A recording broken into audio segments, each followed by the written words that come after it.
tengan un excelente día, hermanos. Que el Señor siga siendo con cada uno de ustedes en este tiempo especial. Sabemos que siguen siendo tiempos de estarnos resguardando en nuestros hogares, tiempos de seguirnos cuidando. Pero sin embargo, aún a pesar de tantas cosas, vemos que el Señor sigue siendo bueno con nosotros y sigue mostrando su misericordia y su gracia en nuestras vidas. Vamos a tener ese tiempo de reflexión en la palabra de nuestro Dios, pero siempre antes de comenzar voy a hacer una pequeña oración rogando que el Señor hable en nuestras vidas, principalmente en lo que Él quiera y en lo que Él desee trabajar en nosotros. Mi Dios, venimos delante de Ti en esta hora. Te reconocemos como nuestro Salvador, como nuestro proveedor, como nuestro sanador, Padre, en estos tiempos, Padre. Reconocemos que Tú eres grande, mi Dios, que Tú eres poderoso. Sabemos, Señor, que solamente podemos recurrir a Ti, Señor, pues Tú tienes palabras de vida eterna y solamente Tú, mi Dios. Te pido, Señor, que en esta hora, si hay alguien, Señor, que esté pasando por alguna situación complicada, de enfermedad, de lucha, de depresión, Señor, de tentación incluso, Padre, que Tú, Señor, puedas otorgarle, Padre, la victoria por cualquiera que sea la situación. Te ruego, Señor, que Tú los levantes, mi Dios, Tú levantes al afligido, al enfermo, Padre. Que Tú, Señor, sanes al quebrantado, al herido, mi Dios. Y también, Señor, ponemos este tiempo, Señor, este tiempo de reflexión en Tu palabra, Señor, delante de Ti, rogando, Señor, que sea Tu palabra, Padre, la que hable, que seas Tú, Señor, el que hable, Señor, que nos ministres, mi Dios, que, Señor, nos confrontes, que, Señor, hagas de nosotros, Señor, conforme a Tu voluntad. Te damos gracias en el nombre de Jesús. Amén. Un tema importante o que considero esencial. Este tiempo he estado hablando sobre la fe en alguna que otra área. Se hablaba en un principio, ¿no?, sobre servir como José, ¿no? Se hablaba también en cuanto a lo que requieren los requisitos de la fe, pero algo esencial en cuanto a la fe es la obediencia. Y por ejemplo, ¿a cuántos de nosotros nos gusta que nos hagan caso a la primera? Si usted le dice a su hijo, ya es hora de levantarte, o a su hija, ya es hora de levantarte, ¿usted qué espera? Que su hijo o su hija se levante en ese preciso momento y empiece a cambiarse y arreglarse, porque si no van a llegar tarde. Pero sin embargo usted se va, está preparando el desayuno, se está bañando, lo que sea, sale y ve que su hijo o su hija todavía está acostado, tapado, dormido. Eso genera molestia. Usted le dice a alguien, limpia este lugar, tienes que limpiarlo porque hace falta, y se va y usted empieza a hacer otras cosas, y cuando regresa se da cuenta que esa persona no hizo nada, no le hizo caso y era una necesidad. ¿Esto qué genera en nosotros? Cuando nos desobedecen de ese tipo de manera, genera molestia, genera enojo, porque no tan solo nos atrasan, sino que parece que nos están retando ahí. ¿A cuántos de los que son encargados de cierta área de trabajo les dice por ahí a uno de los que están, de los empleados, te corresponde hacer esa tarea y para tal hora tiene que estar hecha porque si no nos vamos a atrasar, lo que sea? Y usted se va, tiene que supervisar otras cosas y cuando regresa se da cuenta que no se ha hecho nada. Es frustrante. Atrasa no tan solo a usted, sino a todos los que están ahí. ¿Cuántos quisieran que sus hijos les hicieran caso a la primera, sin rezongar, sin molestar, sin andar ahí rechinando los dientes o cualquier otra situación? Es difícil, la obediencia como que no es algo que nos guste mucho. Cuando nos dan una orden, no nos gusta mucho obedecer. Tendemos más a ir hacia lo que nosotros queremos. Si la orden, obviamente, no nos gusta. Si la orden nos gusta, ven, siéntate a comer la hamburguesa que te preparé o algo. Pues ahí sí, vas corriendo y te sientas porque es algo que te gusta y es algo que tú vas a disfrutar. Pero si es algo que tú no vas a disfrutar y sin embargo te están diciendo que lo hagas, muy probablemente no lo vas a hacer. Lo vas a hacer después o lo vas a hacer de mala manera. de mala gana, y al final de cuentas, pues quién sabe qué va a suceder. Ejemplo, tengo a mi hijo Lucas, tiene 1 año, 1 mes, y está en ese proceso de aprender a caminar. Entonces se agarra de un lugar, de un sillón, de una silla, de lo que sea, y se suelta a algunos cuantos metros, ¿no? 2, 3, 4, 5 metros, dependiendo la distancia. Lo que me gusta o lo que me agrada es que cuando él está en esta situación, le hago las manos así, le digo ven, y él se suelta y empieza a ir hacia mí corriendo. Y me agrada que me haga caso, ¿no? Esto es en algo pequeño. Cuando está haciendo una travesura, le digo, hey, no hagas eso. Y parece que voltea, se ríe y como que te está retando. A veces así nosotros somos en ese sentido con el Señor. Si es algo que nos agrada, si es algo que nos gusta, obedecemos. Pero si es algo que no nos agrada, es algo que no nos gusta, o es incluso algún pecado que estamos haciendo, que lo estamos disfrutando y que el Señor nos está hablando a través de su Santo Espíritu, que no lo hagamos, a veces somos así, volteamos, nos reímos descaradamente y lo seguimos haciendo. Y esto es complicado, porque parece ser que lo hacemos a propósito. La obediencia en la vida cristiana es básicamente un sinónimo de fe. Sabemos que nosotros somos salvos por gracia. Sabemos que las obras que nosotros hagamos, dice el profeta Isaías, que son como trapos de inmundicia. Que la salvación es por fe y solamente por fe. Y si nosotros nos vamos a Juan 3:16, lo encontramos claramente. Porque tanto amó Dios al mundo que dio a su Hijo unigénito, para que todo aquel que en él cree no se pierda, mas tenga vida eterna. ¿Cuál es el requisito, por así decirlo, para poder llegar o para ser salvos? Creer en nuestro Señor Jesucristo. La palabra creer, en este sentido de Juan 3:16, se refiere a un presente continuo. ¿Cómo vendría siendo esto? O sea, tú no tienes que creer en un preciso momento y decir, ya soy salvo y ya, acabó todo. No, tú tienes que creer y tienes que continuar creyendo a lo largo de tu travesía o de tu camino, como dirían algunos, de tu peregrinaje en esta vida. La creencia en que el Señor ha pagado por nuestros pecados es cada día. Cada día nosotros debemos de vivir conscientes de este hecho de nuestro Señor Jesucristo. Pero el creer no es, con el cuidado de la palabra, no es suficiente en ese sentido, porque como dije, hay un peregrinaje, hay un andar. Algunos llevan 10, 15, 20 años, otros llevan meses, semanas, lo que sea lo que llevemos en el Señor. Pero tenemos un andar ya. Y cada día nosotros debemos estar buscando crecer en el conocimiento de la palabra de nuestro Dios, creyendo cada día. Pero también debemos de estar obedeciendo a la palabra de nuestro Dios. Mateo 7:24 lo dice de esta manera. Por tanto, todo el que oye estas palabras y las pone en práctica es como un hombre prudente que construyó su casa sobre la roca. Ok, muchos se quedan en el creer. Y Mateo 7:24, ya cuando Jesús está en la última parte del Sermón del Monte, dice, el que escucha estas palabras, el que escucha el sermón, el que escucha la palabra de Dios y la pone en práctica, el que escucha y la pone en práctica es como un hombre prudente que construye su casa sobre la roca.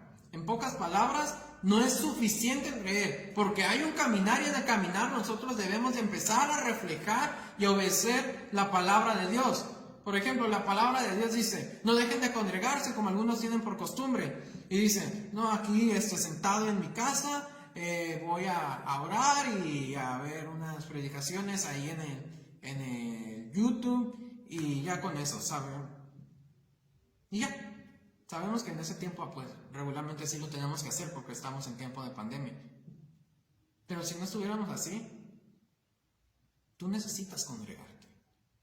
Necesitas estar en comunidad con otros hijos de Dios y empezar a aprender unos de otros. La palabra de Dios nos invita a ofrendar, a diezmar. Y por ahí está la postura, no, es que vamos a ser los ricos y esto y el otro. El Señor nos manda. El Señor nos manda que amemos a nuestro prójimo a través de su palabra. Pero, como que no queremos obedecer mucho. Pero el Señor nos dice que si nosotros escuchamos y obedecemos, seremos como el hombre que construye su casa sobre la roca. Un hombre prudente. Hebreos capítulo 3, versículos 18 y 19 dice de esta manera. Algunos dicen que es el apóstol Pablo, otros no saben. Pero el escritor dice esto: ¿y a quiénes juró Dios que jamás entrarían en su reposo, sino a los que desobedecieron? Como podemos ver, no pudieron entrar por causa de su incredulidad. Hebreos capítulo 3 está narrando un poquito, usando la imagen del pueblo que salió de la esclavitud en Egipto y que estuvo vagando por el desierto 40 años, ahí estuvo Moisés con ellos. Pero el Señor, en Hebreos 3, 18 y 19 dice que ellos no entrarían por desobedientes. Ellos empezaron a quejar, y si usted va a Éxodo, va a empezar a notar muchas cosas que traían, voy a decir así, de vicios ya de Egipto. Y empezaron a desobedecer a Dios, y empezaron a renegar de Dios. Y el versículo 19 de Hebreos capítulo 3 dice, no pudieron entrar por causa de su incredulidad. En pocas palabras, el Señor está llamando a los desobedientes incrédulos. ¿Ok? Los está llamando incrédulos. Pero el creer que no es más que suficiente, sí. Pero tenemos un caminar y debemos de estar en el proceso de ir creciendo en el conocimiento de la palabra de Dios y de poniendo en práctica lo que estamos aprendiendo cada día de la palabra de Dios. Hebreos 3:19, el que no obedece es como un incrédulo. Una fe verdadera, una fe viva, una fe ferviente en nuestro Señor, es una fe que te va a llevar a buscar, obedecer y a vivir conforme a la palabra de Dios. El máximo ejemplo de obediencia, obviamente lo encontramos en Cristo. Dice de esta manera, la muerte entró a causa de la desobediencia. Y recordamos ahí a Adán, a Eva, y que el Señor les dijo que no comieran del fruto y toda esa situación, pero desobedecieron. Y el pecado entró por causa de ellos, y nosotros todavía traemos las consecuencias de ese pecado por la desobediencia. Pero la vida y la inmortalidad entró a causa de la obediencia. ¿De la obediencia de quién? De Cristo, que fue obediente hasta la muerte y muerte de cruz, que fue obediente a la palabra de su Padre, de nuestro Señor y Dios. La obediencia es la única evidencia de tu fe. Y esta es una parte esencial. La obediencia es la única evidencia de tu fe. Tú no vas a salir a la calle y la gente va a ver por ahí arriba de tu cabeza un televisor o una marca, ¿no? Ya ven que a veces las marcas en la frente, o que digan, mira, él está creyendo en Dios. No, la gente va a ver tus obras, lo que tú hagas, como tú vivas, como tú hables, como tú te dirijas. Eso es lo que las personas van a ver. Eso es lo que tú vas a testificar. Santiago capítulo 2, versículo 21 y 22, dice así: ¿acaso nuestro padre Abraham no fue justificado por las obras cuando ofreció a su hijo Isaac sobre el altar? ¿No ves que la fe de Abraham actuó juntamente con sus obras y que su fe se perfeccionó por las obras? Qué interesante lo que está diciendo Santiago. La imagen siempre me ha gustado mucho de cuando el Señor le dice a Abraham que tiene que sacrificar a Isaac. No sé qué habrá pasado por la cabeza de Abraham, si se habrá cuestionado. No dice exactamente nada de eso en la palabra de Dios, pero uno imaginando, ¿no? Reflexionando sobre esto, Pero Abraham obedeció. Llevó a la práctica, llevó a la obediencia su fe. Y dice que esto le fue contado por justicia. Versículo 22 de Santiago 2. La fe de Abraham actuó juntamente con sus obras. Y su fe se perfeccionó por las obras que Abraham realizó.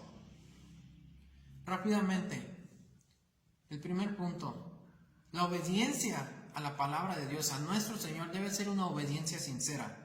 Mateo capítulo 25, versículo 23 y 24 dice así: Por tanto, si traes tu ofrenda al altar y allí te acuerdas de que tu hermano tiene algo contra ti, deja allí tu ofrenda delante del altar y ve y reconcíliate primero con tu hermano, y después de la reconciliación regresas y presentas tu ofrenda.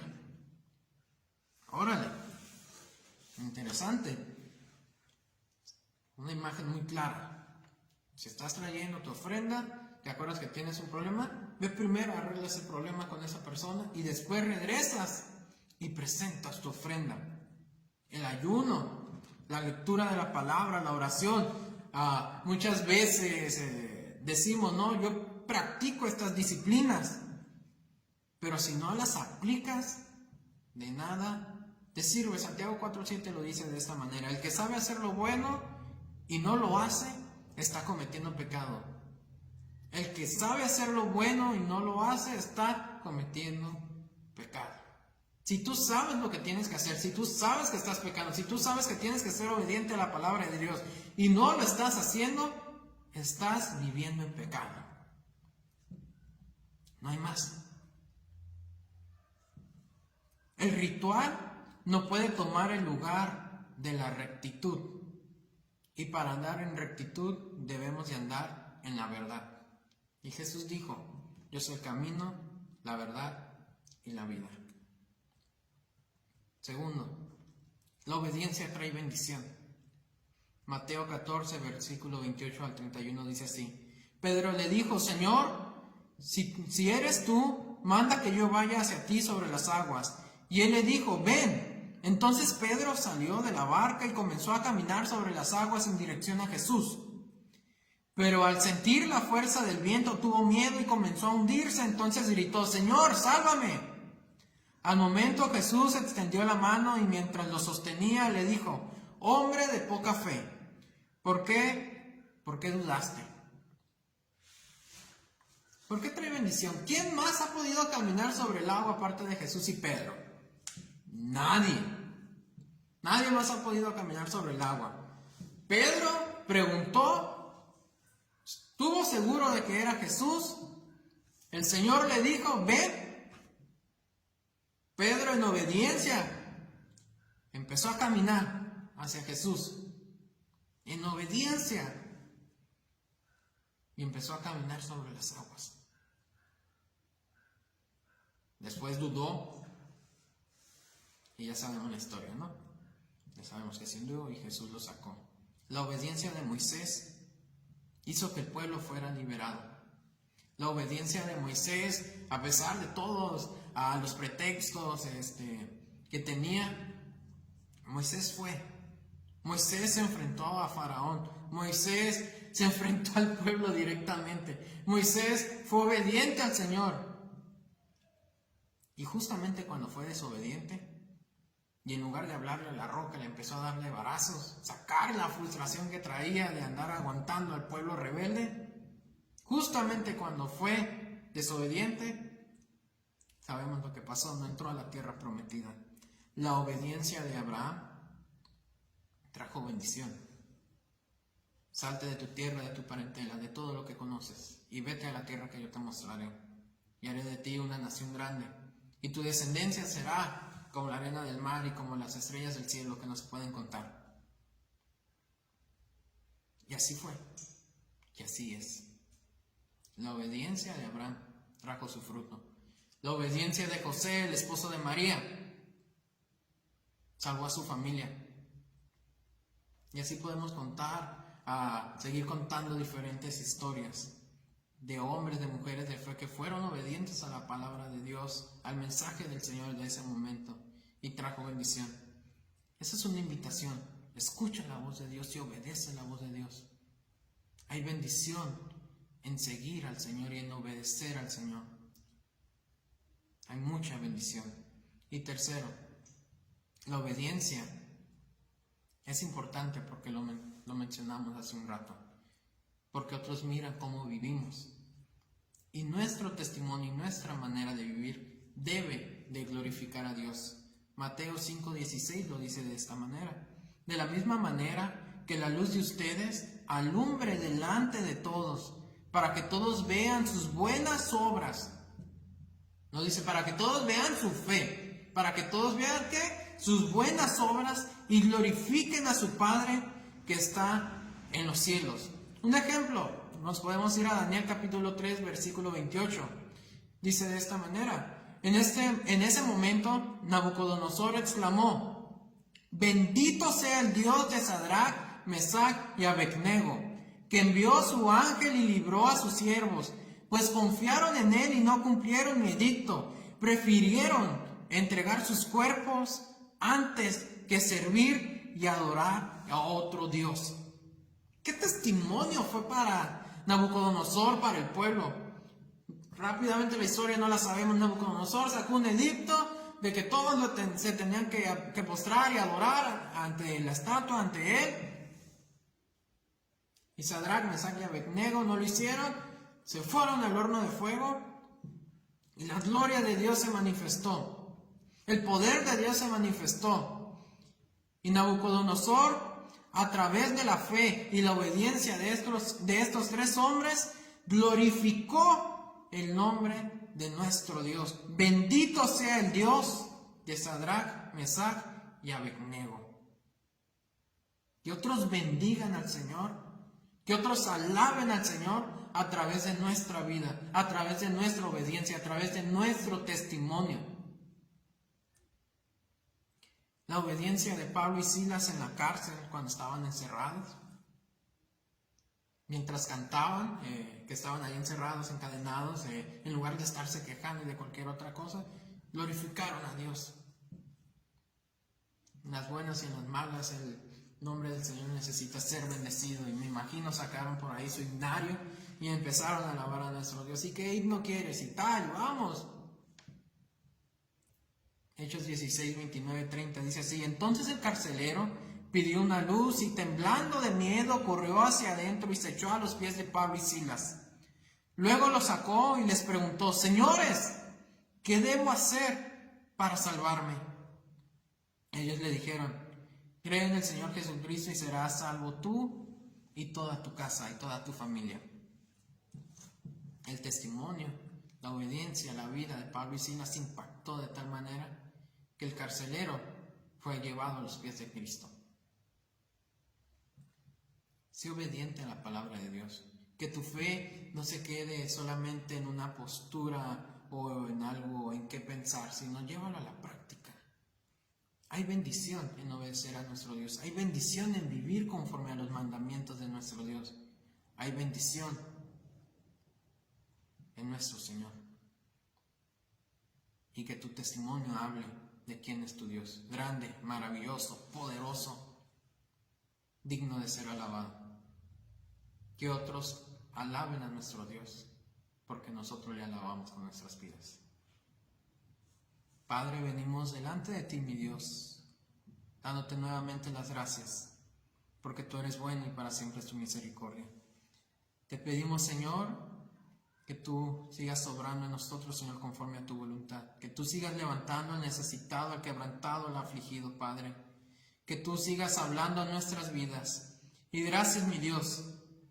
Permite, Señor, que nuestra vida sea un testimonio vivo de quién eres. Permite, Señor, que nosotros podamos, a través de tu poder, Señor, dejar de vivir, Señor, en pecado. Permítenos, Señor, que tu nombre sea alabado a través de nuestras vidas. Y háblanos, úsanos, danos la victoria, Señor. Te lo pedimos en el nombre de Jesús. Amén. hermanos, nomás para terminar, Números capítulo 6, 24 al 26, lo menciona Moisés de esta manera: que el Señor nos bendiga y nos guarde, que el Señor haga resplandecer su rostro sobre todos nosotros y tenga de nosotros eterna misericordia, que el Señor alce sobre nosotros su rostro, cuide nuestra entrada y nuestra salida a cualquier lugar, bendiga, prospere, multiplique el fruto de nuestras manos, y sobre todas las cosas que el Señor nos permita vivir en completa paz, porque solamente Él es capaz de dárnosla. Que el Señor les bendiga, hermanos.